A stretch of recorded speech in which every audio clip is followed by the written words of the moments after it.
What's good, YouTube? It's Zach, and today we got NFL Week 10 reactions. Hope everyone's having an amazing day so far. There was a whole lot of scoregami potential that happened in this week, so let's go over all the games that happened so far this week.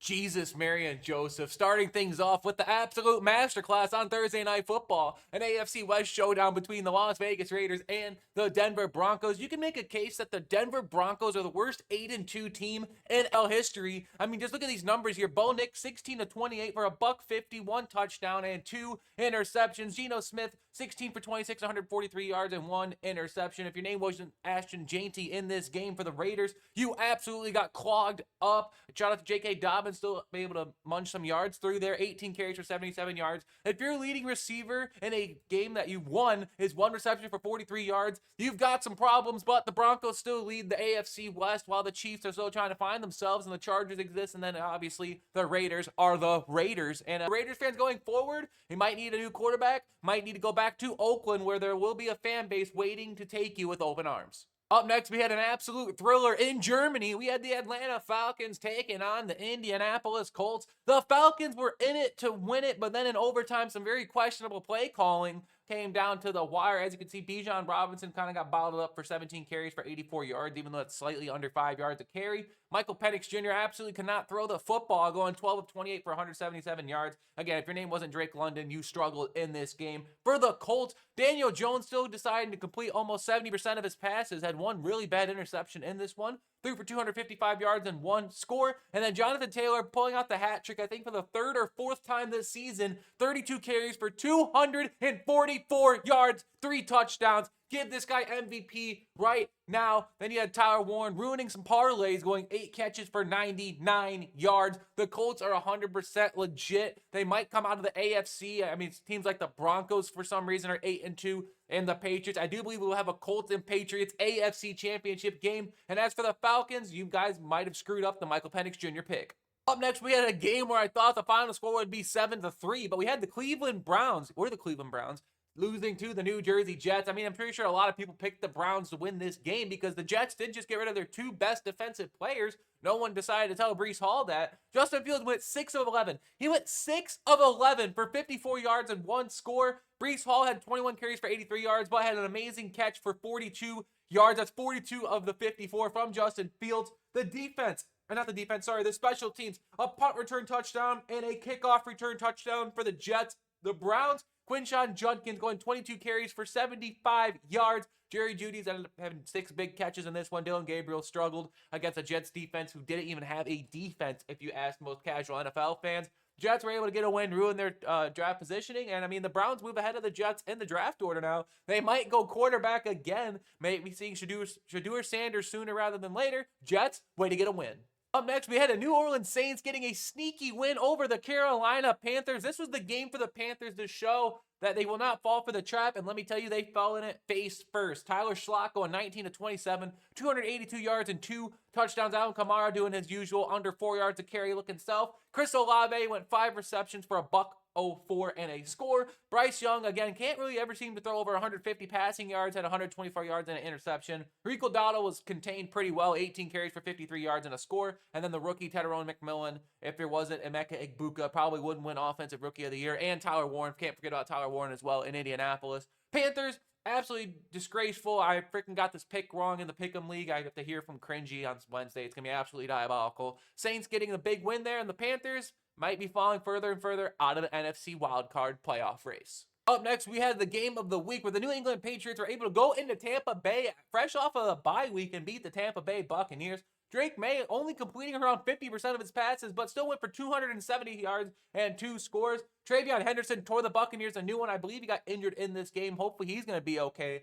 14 carries for 147 yards and 2 scores. Mac Hollins being the leading receiver, 6 catches, a $106. And then Baker Mayfield did about as well as Baker Mayfield could do, going 28 of 43 for 273 yards and 3 scores. Sean Tucker was the leading rusher. I'm officially selling my stock on Rashid White because that guy is pissing me off amongst all fronts. And then Emeka Egbuka, 6 catches, 115 yards and a score, continuing to lead the Offensive Rookie of the Year campaigns between him and Tyler Warren in my book, just because there's no good rookie quarterback so far this year. Patriots getting a really big win here on the road and moved to 8-2. I don't know if they had the tiebreaker over the Colts or not. Anyways, they're both 8-2. And the Buccaneers are going to shake this one off because they're in the garbage division where they can probably lose out and still win the division. Up next, we had a battle of the purple teams, the Baltimore Ravens going into Minnesota to defeat the Vikings. So a lot closer of a game if you were paying attention. And oh wait, I actually just false started when I saw this score. Lamar Jackson went 17 of 29, 176 yards and a score. This wasn't even about the Ravens doing just enough. It was about the Vikings continuing to shoot themselves in the foot. Look at these right here, penalties. 13 penalties. I believe 8 of them were false starts. You guys are at home. What are you doing?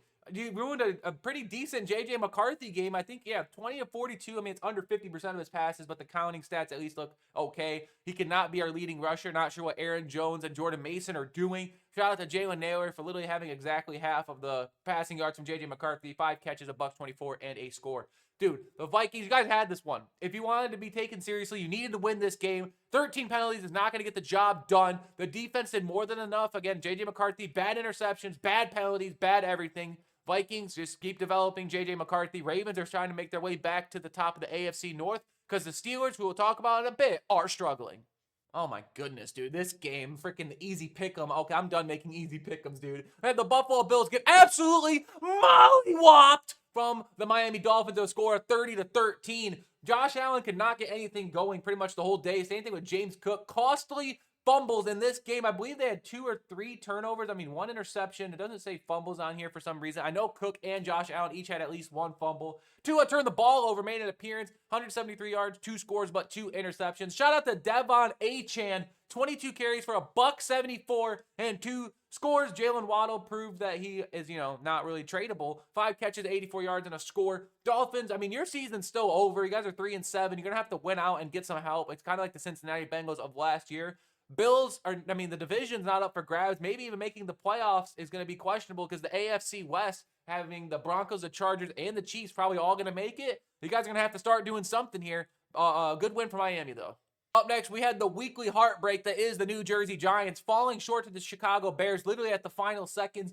Jackson Dart did get banged up in this game. 19 carries for 29 yards and 242 yards. Sorry, 29 passing attempts, rather. Tyrone Tracy, 14 carries for 71 yards in this one. And then you had Caleb Williams going 20 of 36, 220 yards and 1 touchdown. Shout out to DeAndre Swift. He only had 80 yards, but let me tell you, this guy was running the hell out of the football.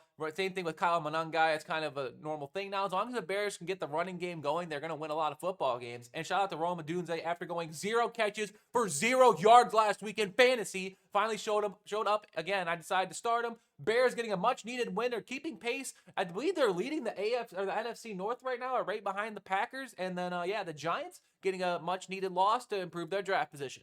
Oh, brother, this game is absolutely diabolical. The Jacksonville Jaguars, as you can see in this fourth quarter, gave up 26 points. The last one was a garbage time return touchdown, so it made the score look a little bit worse because it was 30-29. I don't know if the kick got blocked. I can't really remember what happened in this game, or maybe Trevor Lawrence fumbled. I really can't remember the end of the game. But yeah, they fall to the Houston Texans, who are trying to make their way back to the top of the AFC South. It's not going to happen because the Indianapolis Colts do, in fact, exist. Travis Etienne, way to carry me in fantasy this week. 16 carries, 58 yards, and a score. Jacoby Myers, well, he had a touchdown, but it was an offensive holding or illegal shift. I can't remember. And then Nico Collins, 7 catches, 136 yards. Shout out to Joaquavius Marks, 14 carries for 63 yards. I know that's Woody Marks. I forgot. I didn't know his first name was Joaquavius. That's absolutely diabolical. Davis Mills with his 3-foot-long neck, not having that many mistakes out there. 1 really bad interception. We're not going to talk about it. Texans getting the much-needed win, and it's usually the annual time of the Jaguars start losing a lot of football games. So, yeah, Jaguars shaping up. I can't believe I had them at number 4 at some point in my power rankings. Texans, way to get a win. Bro, this game is so stupid. Up next, you had the Seattle Seahawks beat the Arizona Cardinals with a score of 44-22. You had Sam Darnold going 10 of 12, 178 yards, 1 touchdown, 1 interception. It was really just the Jackson Smith and Jigba show. I believe he had like the first 4 catches of the game. I mean, they were just handing off the football, running the clock. As you can see, Zach Charbonnet, 14 carries, 83 yards. Kenneth Walker, 14 carries, 67 yards. George Holani, I believe, got his first touchdown of the game in this one. And, the Seahawks were, see from the score sheet here, I think they were up 35-0 at one point. Jacoby Brissett, 22 of 44 for 258 and 2 touchdowns. Shout out to Marvin Harrison Jr., who didn't have as much receiving yards. Trey McBride, we did cash me out on DraftKings this past week. But yeah, Cardinals, there's so much holes on that team. It might just be time to tank and look for a franchise quarterback. Try to trade Kyler Murray to a team like the Vikings or the Saints who really need a quarterback. Seahawks moved to 7-2 and are moving further up in the NFC playoff picture. I believe the Washington Commanders just gave up another touchdown as I started this recording. We had the Detroit Lions beat the Commanders of 44-22, the second 44-22 game of the day. Jared Goff out there just throwing dots and piss missiles, 25 of 33 for 320 yards and 3 touchdowns. Jahmyr Gibbs proving that he can still average 10 yards a carry, going 15 of 142 and 2 scores. Jamison Williams, 6 for 119 and a touchdown. I mean, everyone feasted in this game, if I remember correctly. I know Amon-Ra St. Brown scored. Jahmyr Gibbs even had a receiving touchdown. So, yeah, he pulled out the hat trick himself. David Montgomery and Sam Laporta really the only names who did not score in this one. Then the Commanders, Marcus Mariota. I mean, he did his best. I mean, 22 points against the Lions. Sometimes it's just not going to be enough because the Lions' offense is so disgusting. They still don't have a run game. And, yeah, Treylon Burks was your leading receiver in 2025. Absolutely diabolical. Lions getting the much-needed win. Commanders are just going to be waiting for Jaden Daniels to come back.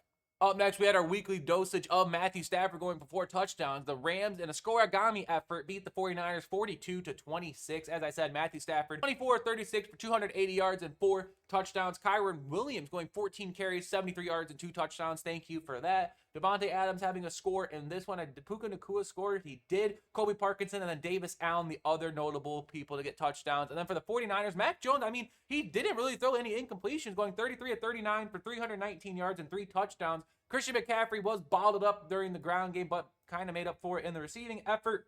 Then you had George Kittle here going and get a touchdown. Juwan Jennings getting one of his own, and Luke Farrell being the third and final recipient. Rams doing what they got to do to stay up top the NFC West, and the 49ers are just trying to get healthy enough to somehow get out of the hospital and make the playoffs. And the final game that we're going to be recapping, we do have the Los Angeles Chargers absolutely destroying the Steelers. The score of 25-10. As you can see in the first quarter, it was a score of 3-2 at one point. It's absolutely diabolical. I mean, the Chargers literally just did not have to screw up because they were self-destructed on their own front. Herbie going 20 of 33 for 220 yards and a score. Kamani Vidal going 25 of 95 and a score. And then Ladd McConkey led the way, 4 catches for 107 yards and a score of his own. I do believe Keenan Allen passed Antonio Gates in receptions, so shout out to Keenan Allen. And then, yeah, for the Steelers, if your name wasn't Jalen Warren, you absolutely did nothing in this one. Shout out to Michigan's very own Roman Wilson, a touchdown in this game. If your leading receiver is DK Metcalf at 35 yards, you guys have got some problems. And, yeah, Steelers moved to 5-4. The Ravens are right on their tailpipe now. Chargers are trying to keep up with the crazy 8-2 Denver Broncos, and the Chiefs are still there. But Chargers did what they had to do to get the win. And that's all I have for you today. If you guys enjoyed, please make sure to leave a like and subscribe if you're new. Turn on post notifications. We're on the road to 9,000 subscribers. And make sure to tune in tomorrow for Week 11 power rankings. I can't believe we're already at Week 11. A lot of teams are falling out of the top 10, especially your one team in Buffalo. But other than that, it's been Zach. I'll see you all tomorrow. Peace.